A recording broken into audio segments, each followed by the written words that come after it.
The crystal chandeliers of the Grand Meridian Hotel did not just provide light, they seemed to judge everything beneath them, casting a prismatic glare that separated the gold from the dross. For Alara, a 26-year-old waitress trying to make herself as invisible as the beige wallpaper, the light felt like an interrogation lamp. She adjusted the collar of her starch-white shirt, the fabric scratching against her neck, and tightened the knot of her crimson apron. This was the charity gala of the season, a convergence of the city's political elite, old money dynasties, and dangerous new players who preferred to remain in the shadows. Alara gripped her tray of champagne flutes with white-knuckled intensity, her eyes fixed on the floor as she navigated the sea of silk gowns and Italian wool suits.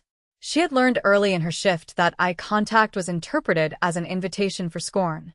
The air smelled of expensive lilies, roasted duck, and the metallic tang of unspoken ambition. Somewhere in the upper mezzanine, overlooking the shark tank of the ballroom, rumors were circulating about a ghost. They whispered the name Kong Dae with a mixture of reverence and nausea. He was a mythic figure in the underworld, a man who had consolidated the fractured syndicates of the Eastern District into a singular, silent empire. The stories said he had no heart, only a ledger of debts and a graveyard of those who failed to pay them. But Alara knew nothing of crime lords or territory wars. She only knew that her feet ached, her rent was overdue, and the crowd was becoming increasingly raucous as the open bar took its toll. In the center of the room, far from the VIP balconies, a small, elderly Korean woman wandered with a look of profound confusion etched onto her gentle face. She wore a modest dark blue dress, simple and unassuming, which stood out starkly against the aggressively modern cuts of the designer evening wear surrounding her. She looked like a pressed flower trapped in a machine shop. The old woman, whose name was Mrs. Park, though no one here cared to ask, was clutching a small, worn handbag with both hands. She seemed to be searching for someone, her dark eyes darting frantically across the faces of strangers who looked through her as if she were made of glass. Alara watched her from the periphery, feeling a pang of sympathy that she quickly tried to suppress. Empathy slowed you down in this line of work. Mrs. Park took a tentative step backward, trying to avoid a rushing server, and in her disorientation, she turned sharply. It was a simple accident, a matter of physics and bad timing. Her shoulder brushed against the arm of a woman holding a glass of vintage Pinot Noir. The liquid sloshed, a few dark droplets landing on the woman's expensive luxury cream-colored coat. The music seemed to stop, though the orchestra played on. The atmosphere in the immediate vicinity curdled instantly, shifting from festive indifference to predatory anticipation. Alara froze, her tray trembling slightly, sensing the shift in atmospheric pressure that always preceded a storm. The woman in the cream-colored coat was Veronica Vance, the wife of a real estate tycoon and a person whose cruelty was often mistaken for personality. She did not just react, she erupted. Veronica spun around, her face twisting into a mask of incredulous rage. She looked down at the microscopic stain on her pristine coat, then up at the fragile woman who had caused it. Mrs. Park shrank inward, bowing her head rapidly, her hands trembling as she began to apologize in broken, whispered Korean, interspersed with the only English word she seemed to trust. Sorry. So sorry.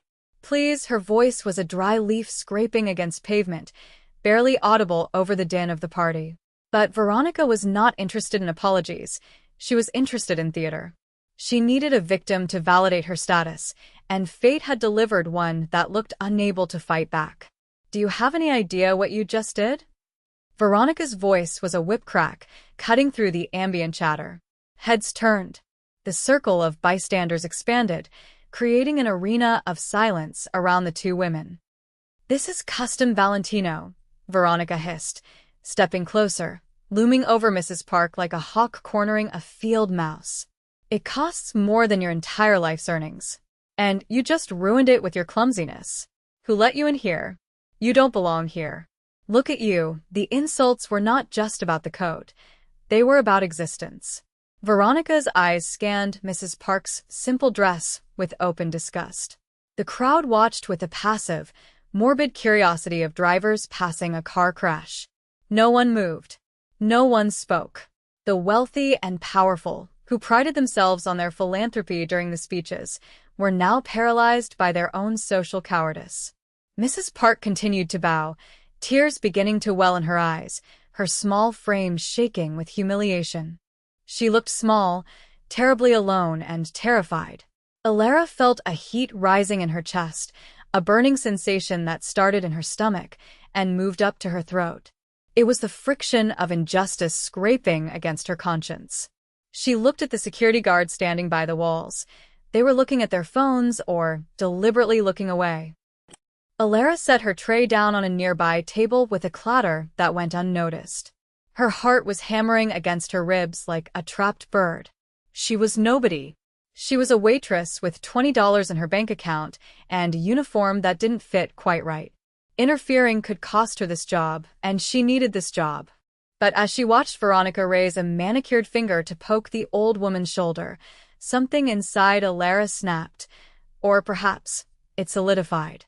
She pushed off the wall, her legs moving before her brain could authorize the action. She cut through the circle of onlookers, her red apron flashing like a warning sign. She didn't have a plan. She just had the overwhelming instinct that she could not watch a mother be broken for sport. She stepped into the center of the ring, placing her body between the sobbing Mrs. Park and the towering rage of Veronica.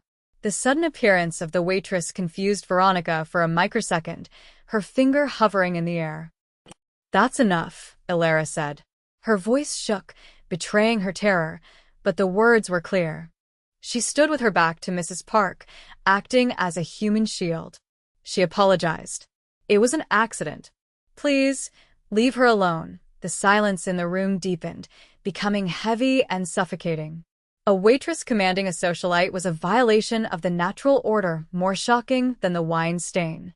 Veronica's expression shifted from anger to amusement, a cold, reptilian smile spreading across her face. She looked Alara up and down, noting the cheap fabric of her white shirt, the fraying strings of the red apron, the scuffed work shoes. "Excuse me?" Veronica laughed, a harsh, brittle sound. "The help is speaking? I didn't order a moral lecture, honey. I ordered you to get out of my face." "She is an elderly woman," Alara persisted, her hands clenched into fists at her sides to hide the tremors. She could feel Mrs. Park's hand gripping the back of her apron, a desperate anchor in the storm. That light touch gave Alara a surge of frantic courage. "You're humiliating her over a dry-cleaning bill." "Just stop." Veronica's eyes narrowed. The amusement vanished, replaced by a cold, hard malice. She didn't like being challenged, certainly not by someone she viewed as furniture. Veronica raised her glass, which was still half full of the dark red wine. "You want to be a hero?" she whispered, her voice low and dangerous. "Then you can share the consequences." Without a flicker of hesitation, Veronica flicked her wrist forward. The wine flew from the glass in a dark arc, a liquid slap designed to degrade. The cold liquid hit Alara square in the chest. It soaked instantly into the white cotton of her shirt, spreading outward like a gunshot wound, dripping down her front and splashing onto the pristine floor. The shock of the temperature and the wetness made Alara gasp, but she didn't step aside. She blinked, wine dripping from her chin, standing her ground. The red stain on her white shirt was visually violent, a stark marker of the cruelty that had just transpired. The ballroom went deathly quiet. This was no longer a social faux pas. It was an assault. Veronica smirked, satisfied with her handiwork, and turned to her friends, expecting validation. "Oops," she said flatly. "Now you match the decor," but no one laughed. The air in the room had changed. It wasn't just quiet, it was breathless. The temperature seemed to drop 10 degrees. From the shadows of the mezzanine staircase, a sound echoed, the slow, rhythmic clap of leather shoes descending marble steps. It was a heavy, deliberate sound, like the ticking of a doomsday clock. The crowd parted instinctively, a wave of bodies receding from the staircase, as if repelled by a magnetic force. Down the stairs walked a man who seemed to absorb the light rather than reflect it. He was dressed in a suit cut so sharply it looked like a weapon, charcoal gray, with a black shirt and no tie. His hair was swept back, revealing a face that was handsome but carved from something harder than granite. A jagged, pale scar ran along his jawline, a permanent reminder of violence survived. This was Kang Dae. He did not look at the crowd. He did not look at the security. His eyes, dark and unreadable, were locked onto the scene in the center of the room. The weeping mother, the soaked waitress, and the woman with the empty glass. He moved with a predatory grace, a silent lethality that made the hair on the back of Alara's neck stand up. He wasn't rushing. Predators don't rush when the prey is already trapped. As Kang Dae reached the bottom of the stairs, the whispers died completely.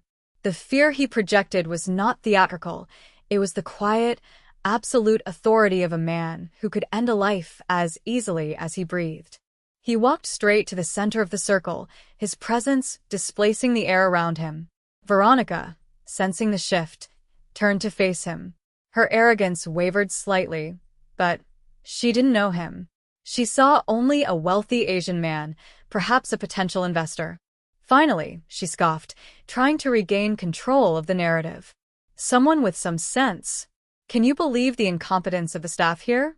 This girl just... Kang Dae walked past her as if she did not exist. He didn't even blink. The dismissal was absolute. He stopped in front of Mrs. Park, his stony expression cracking for a fraction of a second into something agonizingly tender. "Alma," he said softly, a word that sounded like a prayer in the silence. He reached out, his large, scarred hands cupping his mother's face, wiping away a tear with a thumb that had pulled triggers. Mrs. Park looked up, her weeping slowing as she recognized her son. She leaned into his touch, murmuring his name, pointing a trembling finger at Alara, then at Veronica, trying to explain. Kang Dae nodded slowly, hushing her. "I know," he whispered. "I saw." He then turned his gaze to Alara. Up close, his energy was overwhelming, a mix of high-voltage danger and strange, intense focus. He looked at the wine soaking her shirt, the way it clung to her skin, the humiliation she was wearing like a badge of honor because she had chosen to protect his blood. He looked at her eyes, which were wide with fear but still held a spark of defiance. For a long moment, the Mafia boss and the waitress just looked at each other, the chaotic world around them fading into a blur. Kang Dae removed his suit jacket. The movement was fluid and controlled. The silk lining shimmered under the chandeliers. With a gentleness that contradicted every rumor about him, he draped the jacket over Alara's shoulders, covering the wine stain, enveloping her in his warmth and the scent of sandalwood and gun oil. It was a claiming, a protective seal. He adjusted the collar so it wouldn't slip, his knuckles grazing her neck, causing her to shiver. "You are cold," he stated, his voice a deep baritone that vibrated in her chest. It wasn't a question. He then pulled a pristine white handkerchief from his pocket and pressed it into her hand. "For your face," he murmured. Only then, after ensuring the safety and dignity of the two women, did he slowly turn on his heel to face Veronica. The transformation in his body language was terrifying. The tenderness evaporated, replaced by a cold, mechanical malice.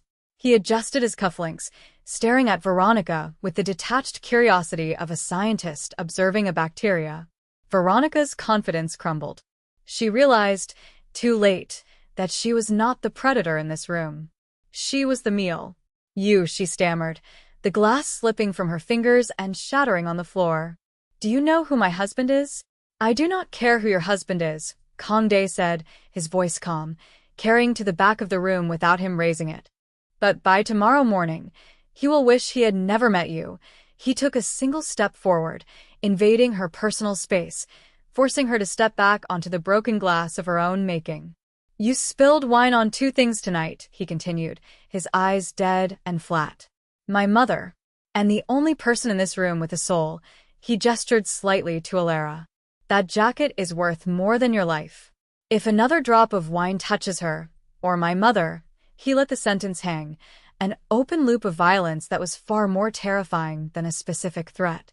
"Apologize," he commanded. "On your knees." Veronica looked around for help, but the crowd had abandoned her. Her husband was nowhere to be seen. She looked at Kangdae's face and saw her own destruction written there. The silence stretched, thick and unbearable. Alara watched, clutching the lapels of the massive jacket, feeling the weight of the man's power draped over her, realizing with a sudden, dizzying clarity that her life of invisibility was over. She was now the center of the ghost's world. The sound of knees hitting the marble floor was sickeningly audible, a dull thud that echoed through the cavernous ballroom. Veronica Vance, a woman who had spent her life looking down on the world from the heights of penthouse balconies, was now physically lower than the people she employed. She gasped as her knees found the shards of her own broken wine glass, the sharp edges biting into her skin through the stockings, but she dared not move. Kangdae stood over her, his shadow stretching long and dark across her trembling form. He did not gloat. He did not smile. His face remained a mask of impassive granite, his eyes stripping away her social standing until she was nothing more than a frightened creature realizing the food chain had shifted. "I am waiting," Kangdae said, his voice dropping to a register that vibrated in the floorboards. The orchestra had stopped playing. The waiters had stopped serving. The entire gala held its breath, witnessing the dismantling of an untouchable elite by a force of nature they did not understand. "I'm sorry," Veronica whispered, her voice cracking, tears of rage and terror cutting tracks through her foundation. She looked up at Mrs. Park, who was clinging to Alara's arm, her face buried in the waitress's shoulder. "I'm sorry," Veronica repeated, louder this time, desperation creeping in as she saw Kangdae's expression darken at her hesitation. "I was wrong. Please." "I apologize." It was a humiliation so complete that some of the onlookers looked away, unable to stomach the raw display of dominance. But Alara did not look away. She watched, her heart thundering against the silk lining of Kangdae's jacket, realizing that this man was exacting a retribution that the law never would.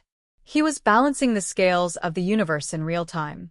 Kangdae stared at the kneeling woman for a beat longer than necessary, letting the terror settle into her bones, ensuring the lesson would outlast the bruising. Then, with a dismissive flick of his hand, he released her from his attention. She was no longer a threat. She was debris. He turned back to Alara and his mother, the violence in his eyes instantly evaporating into a pool of deep, solicitous concern. "We are leaving," he stated, not as a command to them, but as a fact of reality.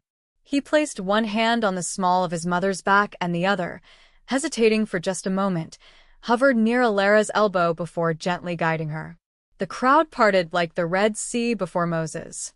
No one dared to photograph them. No one dared to whisper.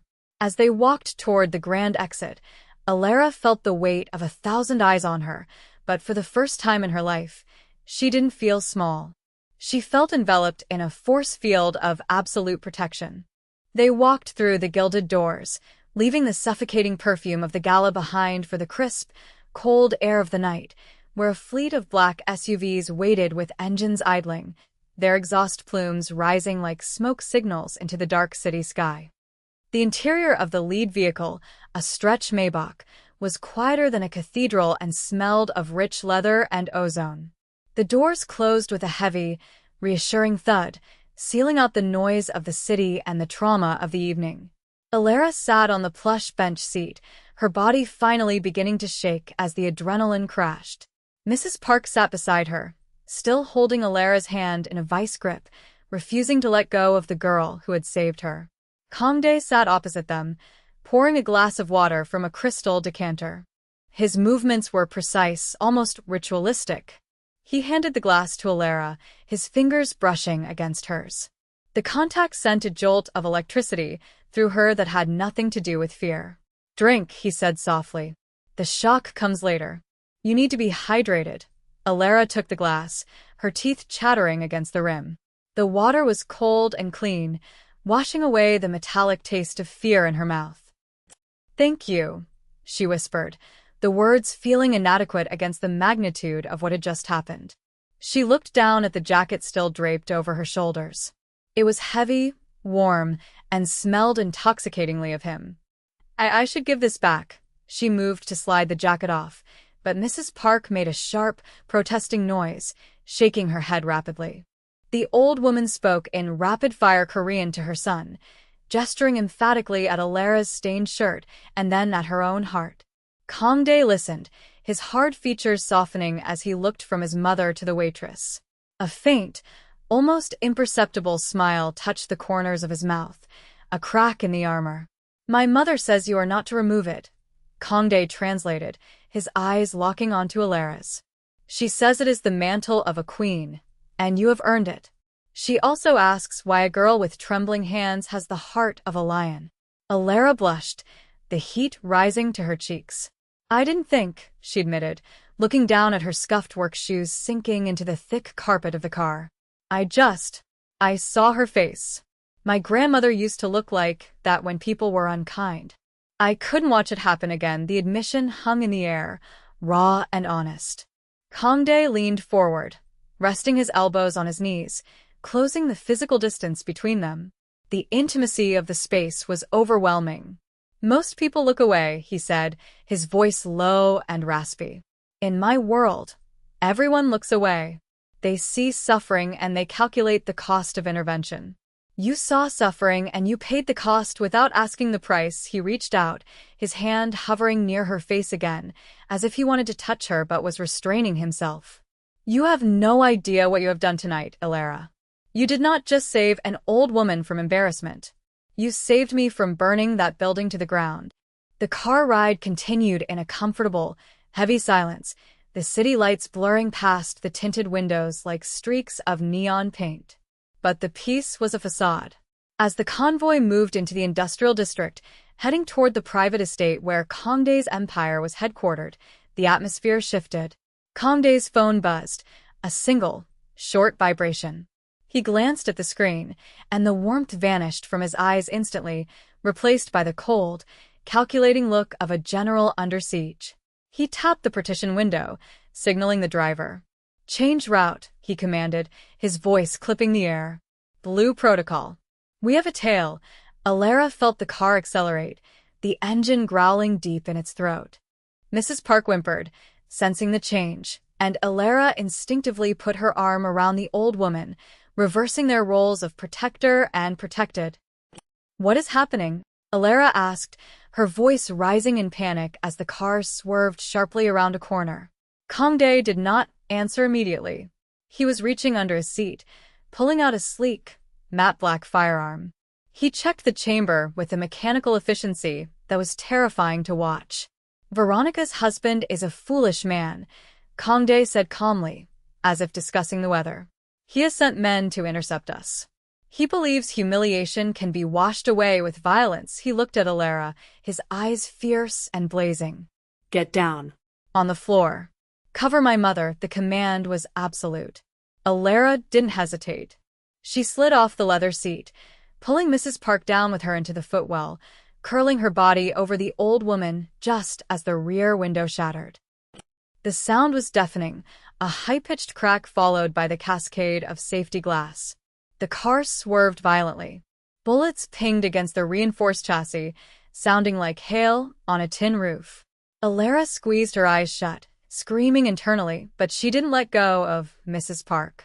Above them, Kangdae was a whirlwind of controlled violence. He didn't shout, he didn't panic. He moved with the economy of a master assassin, returning fire through the broken window, his shots measured and precise. The smell of gunpowder filled the luxury cabin, mixing with the scent of spilled water and fear. "Stay down," Kangdae roared. The first time he had raised his voice, a sound of pure, protective fury. The car spun 180 degrees, the tires screeching in protest, as the driver executed a tactical maneuver. Alara felt the G-force pinning her against the carpet, her world reduced to the smell of dust and the sound of gunfire. Suddenly, it was over. The car lurched to a halt. Silence rushed back in, ringing in Alara's ears. She was trembling so hard her teeth rattled. She felt a hand on her shoulder, heavy, firm, grounding. She looked up to see Kangdae leaning over the seat, his gun lowered but still in hand. There was a cut on his cheek, a thin line of red against the pale skin, but his eyes were frantically scanning her. "Are you hurt?" he demanded, his voice breathless. Alara. "Look at me. Are you hurt?" She shook her head, unable to speak, checking Mrs. Park, who was weeping silently but unharmed. Kangdae let out a breath that sounded like a shudder. He reached down and hauled Alara up with one arm, pulling her into his chest. He buried his face in her hair, holding her so tight it almost hurt. For a moment, the Mafia boss was gone, and there was just a man who had almost lost the only light he had found in years. "I have them," he whispered into her hair, a vow of vengeance and protection. "I have you. They will never touch you again." The safe house was less of a house and more of a fortress disguised as a brutalist architectural masterpiece carved into the side of a cliff overlooking the ocean. The walls were raw concrete, the windows bulletproof glass, the art on the walls priceless and disturbing. Kangdae had carried his mother to her quarters and then returned to the main atrium where Alara stood, still wearing his ruined jacket, staring out at the crashing waves below. She looked like a ghost in the vast, sterile space. The events of the night were catching up to her, the adrenaline fading into a deep, bone-weary exhaustion.